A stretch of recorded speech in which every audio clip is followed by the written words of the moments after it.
Kardahi from the publisher Deep Silver. Please give him a round of applause.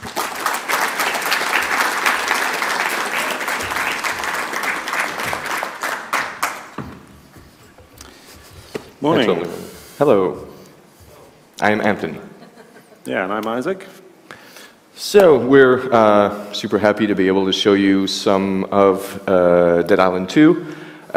What you're going to be seeing is a video of the demo that you have playable on the floor, so obviously it's a lot more fun if you actually get your hands on it, so be sure to go check it out. We're right across the balcony thing. Yeah, so I'm going to mention that it is a pre-alpha build, so everything's kind of a work in progress. But yeah, we're going to join some co-op gameplay here in the Los Angeles area. So let's check it out.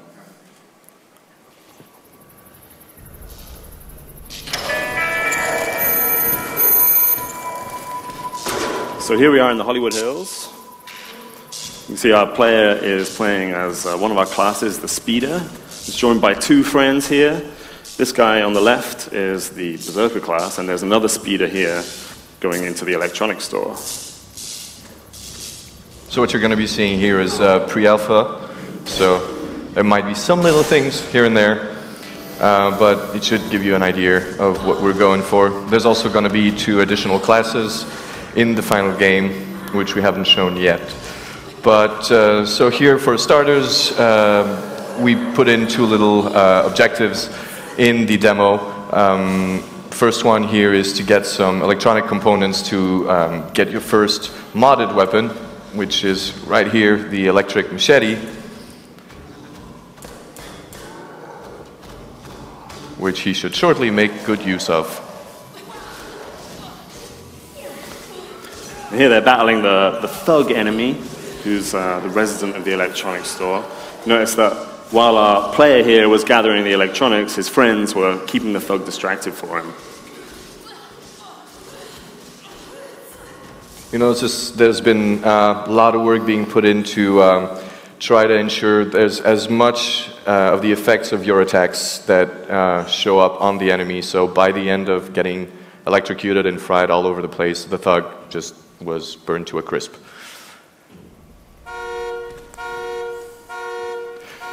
So that was like an example of the modding system, right? You had a machete, managed to get an electric mod on your machete to make a shock machete. In the real game, it's going to work a little differently. For the demo, we wanted to make it like really nice and easy, so you just pick up the resources.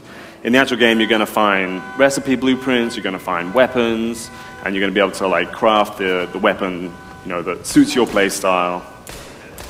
One of the evolutions compared to the older Dead Island games is that this time around you won't need to go look for an actual workbench to do all your crafting or your weapon repairing. You can do it on the fly, but obviously the world doesn't stop and wait for you, so ideally you're going to want to find a nice little secluded place or have a friend keeping your back safe. And here that's what we're doing. Like our buddy here was collecting gas from the gas station. It's quite a noisy thing, pumping gas, so the other 2 players were defending him so that he could do that. And now he's got a really awesome flammable axe, which he will demonstrate right now.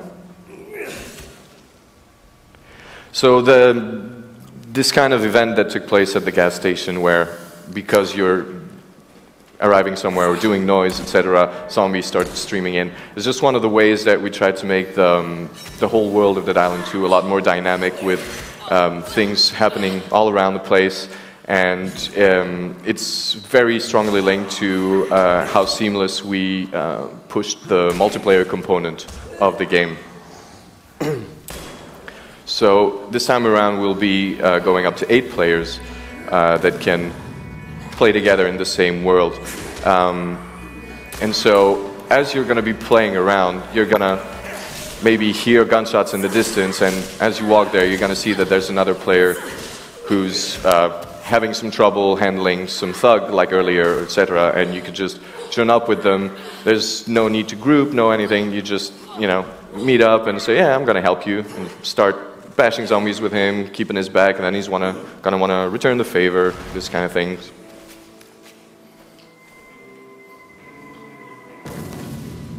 So you can also use the environment quite nicely to your advantage here. That gas canister managed to set the whole garden on fire. So for the more classic stuff, obviously, we've added newer weapons, we've added new zombies, there's crazier and more diverse crafting blueprints. This is really taking the whole concept of Dead Island really over the top. Here the players found a branch saw. So it's a little different from their machete they were using earlier. It's got longer reach. It also does some pretty powerful damage. Good at chopping off limbs.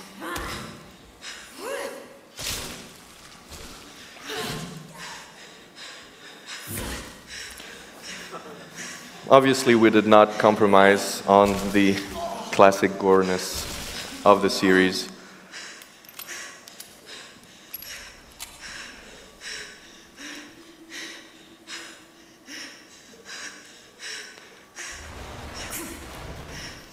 So like we said, this is just a little part of the Los Angeles region.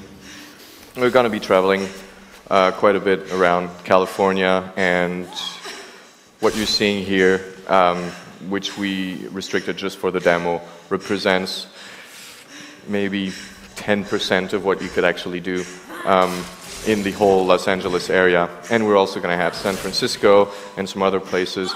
And a bit later, you'll have a very nice view of just how vast the world is. And we didn't just make it big, but we really try to have events take place all over the place, little stories that you're going to encounter as you're going through the major story arc of the game.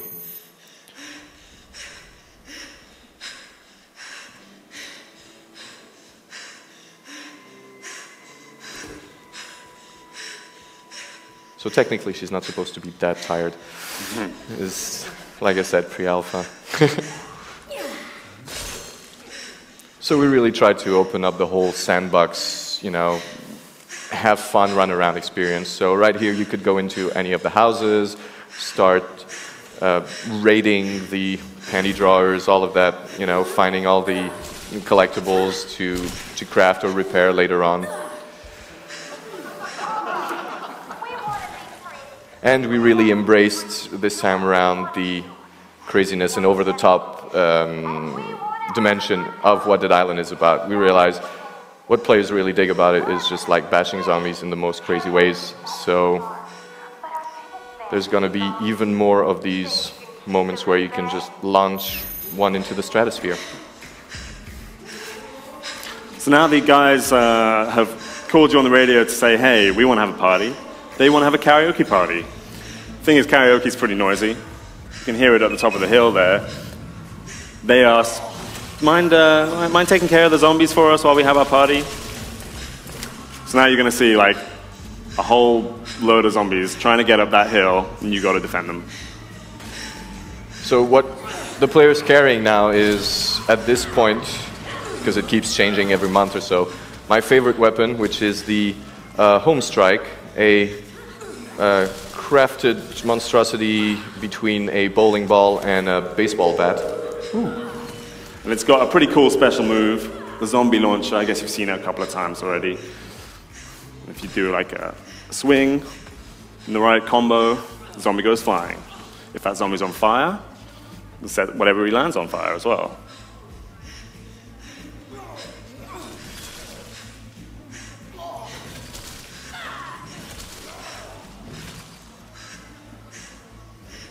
We're anticipating some kind of, emergent gameplay is really one of the modern things nowadays. We're imagining lots of players are just going to be lining up in front of a horde of zombies and trying to see who punts them the furthest. Looking forward to seeing some YouTube videos on that.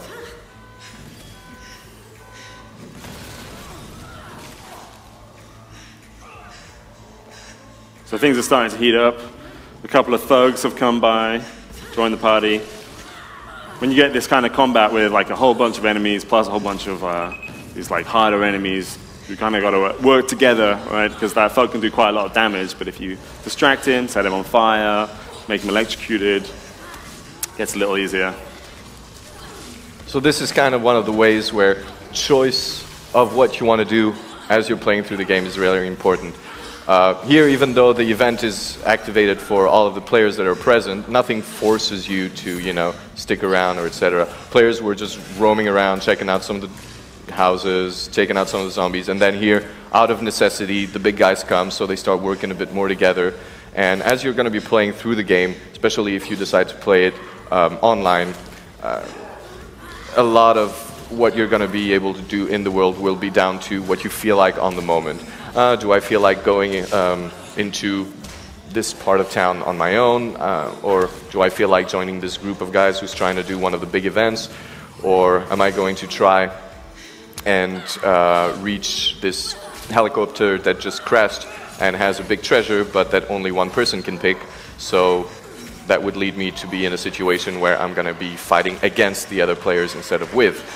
And again, you're never forced to do anything. It's all about what you feel like playing with at the moment.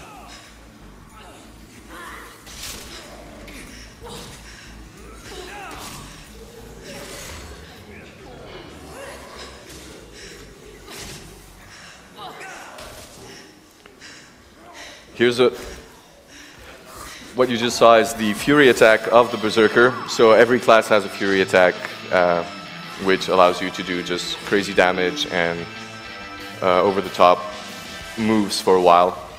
Yeah, the Berserker's Fury attack's pretty cool. You can kick a zombie, so he goes flying. But what's really special about it is if you aim it right, you can kick that zombie into some other zombies. They all like get knocked over. Maybe if you know, they're electrocuted at the time, the electrocution spreads. At that point, he just kicked it over the roof, though. So yeah, the party's over, and the zombies didn't crash it. So if you were to go up to the bar, you might find a pretty cool reward.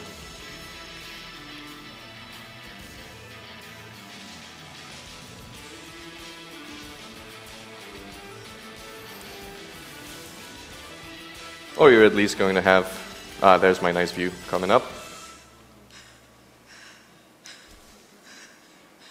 And yeah, so as you can see, we've just explored a very, very small part. You can go all the way to the coast. So obviously we're bringing back vehicles so you can, you know, not have to run on foot. But yeah, here's a little just sneak taste